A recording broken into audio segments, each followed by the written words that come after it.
Dus ook iets dat je kan doen tijdens de speeltijd in de plaats van weet ik veel wat. Een leuk spelletje dat je altijd kan doen. Wie gaat er in het midden? Dus zie je mag in het midden en je mag één kindje kiezen om samen met jou in het midden te gaan.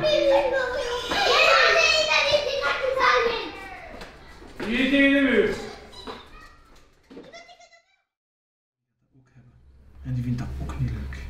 Gaan we een keer kijken? De naam van de monster, zijn naam is Brom. Brom. Ja, Brom. Hier heb je de staart van Brom. En hier heb je een paar voetstappen. Die zijn ook van Brom. Ja, die hebben van die grote stekens in blauw. Maar die doet geen pijn. Hij is wel lief, denk ik. Dans une période de ma vie, j'avais beaucoup de temps libre. J'ai investi mon temps libre dans mon travail en tant qu'instructeur de maternelle à Molenbeek, avec des enfants de 4-5 ans, pratiquement tous des musulmans. Je connaissais absolument rien de l'islam. Donc je me suis dit, peut-être c'est pas mal d'apprendre quelque chose de l'islam, que je peux mieux comprendre les enfants et leurs parents. Et j'ai lu quelques bouquins, mais moi j'étais athée, je ne croyais pas en Dieu. Donc je me suis dit, je vais vivre comme un musulman, mais je ne suis pas un musulman parce que je ne crois pas en Dieu. Donc j'ai commencé à prier, pas comme un musulman, mais seulement penser à un Dieu métaphorique quand je me réveille, quand je vais dormir, me mettre en question. Je me suis informé sur jeûner, que c'était très bien pour le corps. Je dis pourquoi pas une fois essayer. J'ai fait le ramadan en tant que non-musulman. Ça m'a fait physiquement énormément bien, même moralement, ça m'a fait beaucoup de bien. Ça m'a fait beaucoup de bien. Donc de nouveau, un truc dans l'islam qui est très très bien. Et quelque part même, après un moment je disais, ouais, mais c'est très logique en fait. Donc j'ai commencé vraiment à vivre pendant longtemps comme un musulman sans être musulman. Et après un moment, dans ma prière, j'ai dit, pourquoi je ne vais pas une fois lire le Coran? Peut-être qu'il y a écrit quelque chose d'intéressant. Donc c'est qu'est-ce que j'ai fait. Et c'est là que je me suis converti. Je me suis converti quand je disais des choses très... Pour moi, à ce moment, très simple. Bismillahirrahmanirrahim. Iqra bismi rabbika alladhi khalaq. Khalaqal insana min alaq. Iqra wa rabbukal akram. Alladhi allama bil kalam. Allama al insana ma lam ya'lam. Kalla innal insana la yatagha. Impossible, c'était absurde qu'il y avait quelqu'un qui avait fait magie, il y a une planète. Pour moi, c'était impossible qu'il y avait un paradis, impossible qu'il y avait un enfer, impossible qu'il y avait des anges qui venaient vers des hommes qui s'appelaient des prophètes. Tout ça, c'était impossible. Donc, j'y croyais pas. J'y pensais pas. Comme j'y croyais pas, j'y pensais pas. C'était pour moi tous des trucs absurdes. Peut-être aussi parce qu'on était éduqués comme ça. On était éduqués avec la théorie Big Bang. On était éduqués qu'on nous disait que c'était 100% prouvé. Même maintenant, dans le temps de maintenant, même si Darwin, à la fin de sa vie, il a avoué que sa théorie n'est pas vraiment 100% correct, même maintenant encore tout le temps, on dit aux jeunes que c'est 100% correct. Tous les jeunes pensent encore toujours qu'on est des singes, nanana. Donc on l'a accepté, c'est qu'est-ce qu'on nous a éduqué toute notre jeunesse. C'est qu'est-ce qu'on a eu visuellement devant nous. Le singe qui devient plus grand. On nous a donné une explication que le singe il voulait évoluer parce qu'il devait prendre des fruits dans les arbres. Donc c'était une évidence pour nous.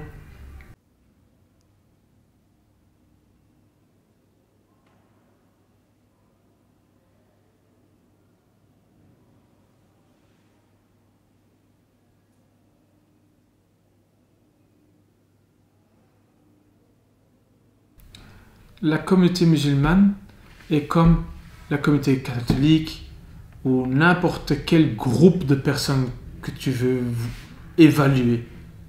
Il y a des bons, il y a des moins bons. Et malheureusement, dans la communauté musulmane, les bons musulmans, les musulmans pratiquants, on ne les voit pas.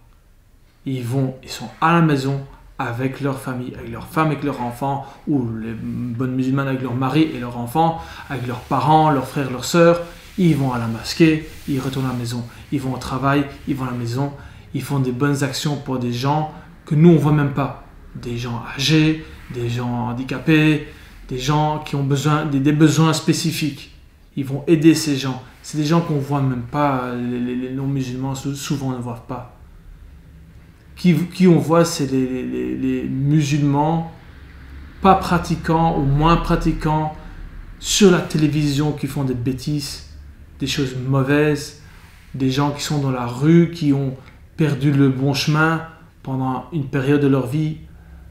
Il y a des bons et des mauvais partout. Tout le monde sait ça. C'est très dommage. C'est tout.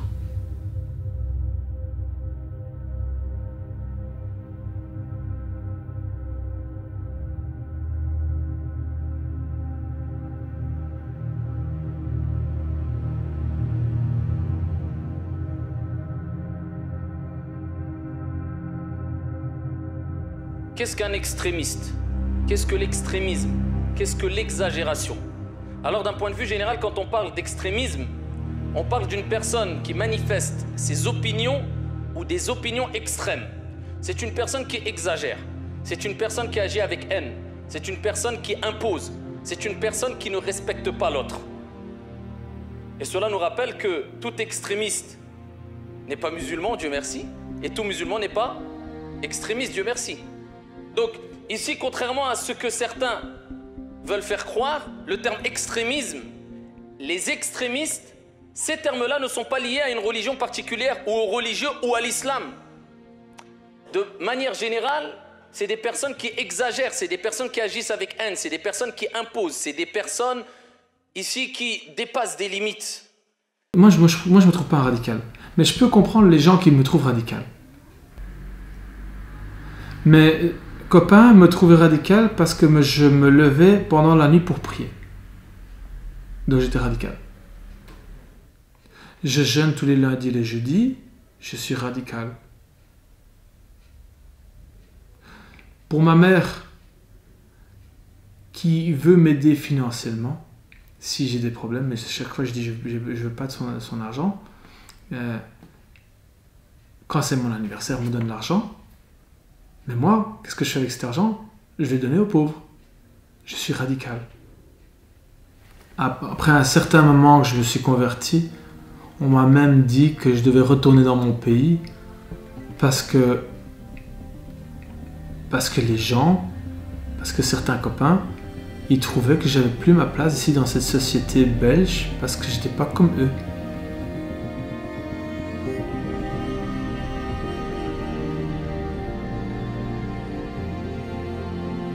Mon identité, c'est ce qui fait que je ne suis identique à aucune autre personne. L'identité n'est pas donnée. Elle se construit et se transforme tout au long de l'existence.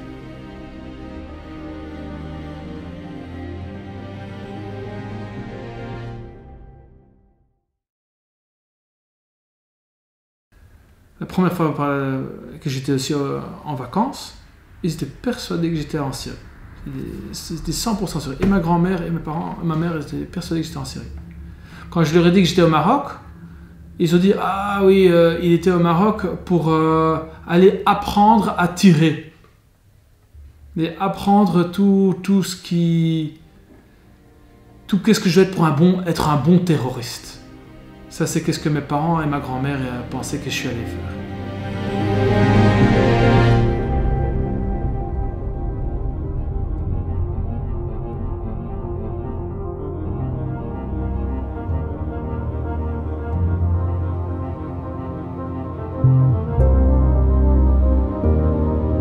Je suis allé aider à créer 2 écoles au Maroc, dans 2 villages très très pauvres.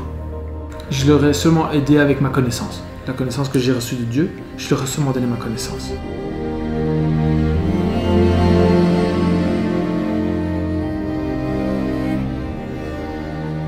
Kevin a été baptisé ici, hein, un baptême catholique, si vous voulez. Hein. Il a fait sa première communion, il a fait sa communion solennelle, comme on dit ça en français. Il a changé de toute façon. Et bon, il est heureux, c'est ça le principal. Et donc je pense que avec les prières, que ça l'amène à être plus heureux et de